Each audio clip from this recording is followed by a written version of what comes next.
when I say neuron, this circle is called a neuron.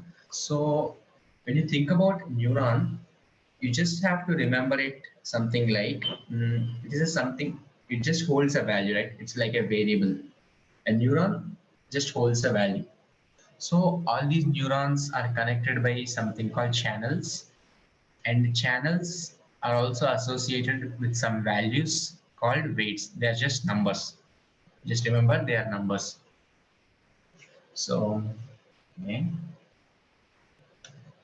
you can go. I have this IPython notebook here. I'll share this with you after my session ends.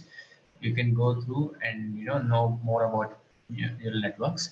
I'll just explain you neural networks with a video. Just a minute.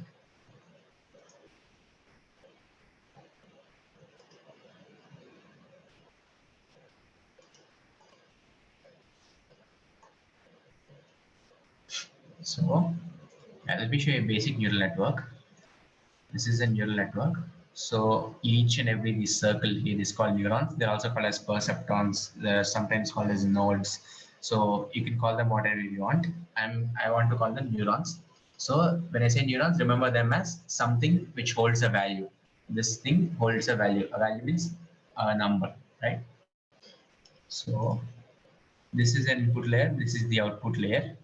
And there are some hidden layers in between. So there can be any number of hidden layers, unlimited number of hidden layers. And each hidden layer can contain any number of neurons. That is up to your wish and your need. And moving on. So this neural network, what this neural network does is, it takes an image.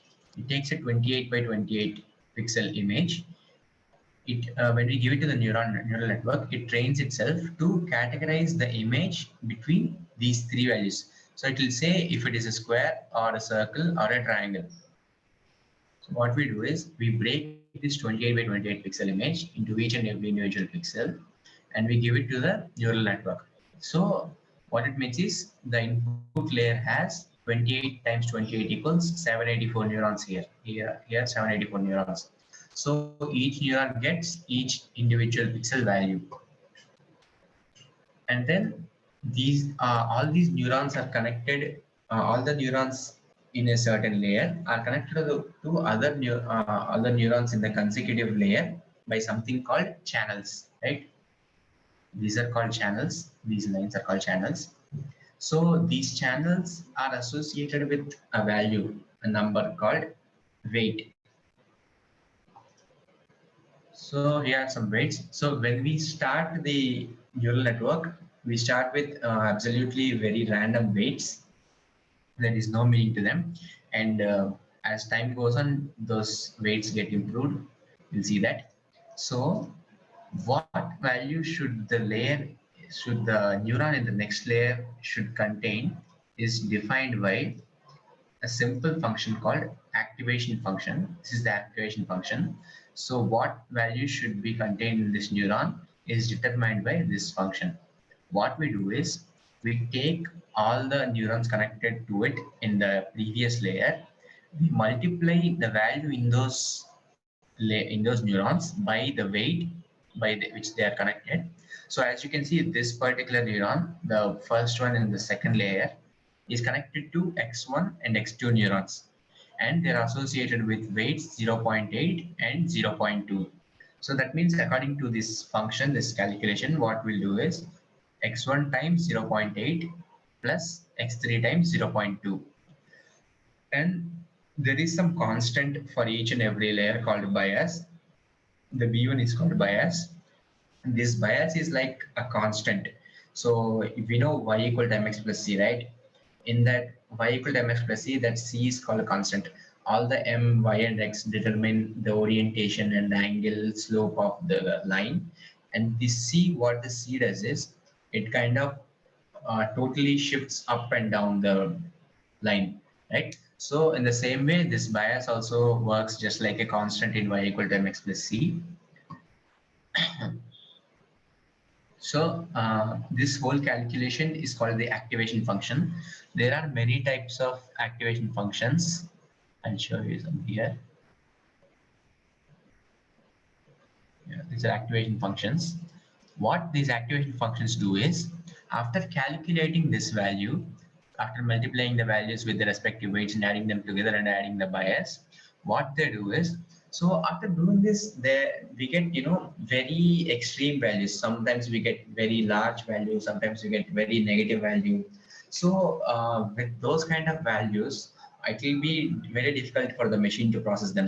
So what we do is, we give it to an activation function. What activation function does is, it takes all range of values from negative infinity to positive infinity, and it sort of, it is squishes down to a certain range. When I say squishes down, what it does is, it interpolates the data. So there are different kinds of activation functions. Uh, First one is ReLU, or rectified linear unit. What this activation function does is, it takes all the negative values from negative infinity to 0, and what it does is, it equates it to 0, and it takes all the positive values and it equates to itself the same number. And also we have tanh, or hyperbolic tangent. What it does is, it squishes all the data, any kind of number. It interpolates any kind of number into a range between -1 to 1. So a very positive value, almost infinite value, will be closer to 1, like 0.9999, and a very negative value will be closer to -1. So in that, 0 will be 0. And there is also an activation function called sigmoid. What this does is, it interpolates the data between a fixed range of 0 to 1.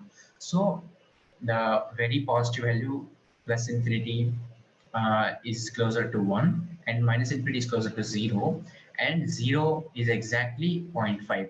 So you can see it here, right? This is the function. So if you put infinity here, it becomes, when you do the math, it becomes 1, and you put a 0 here, and becomes 1 by 1 plus 1 equals 1 by 2, that is 0 0.5.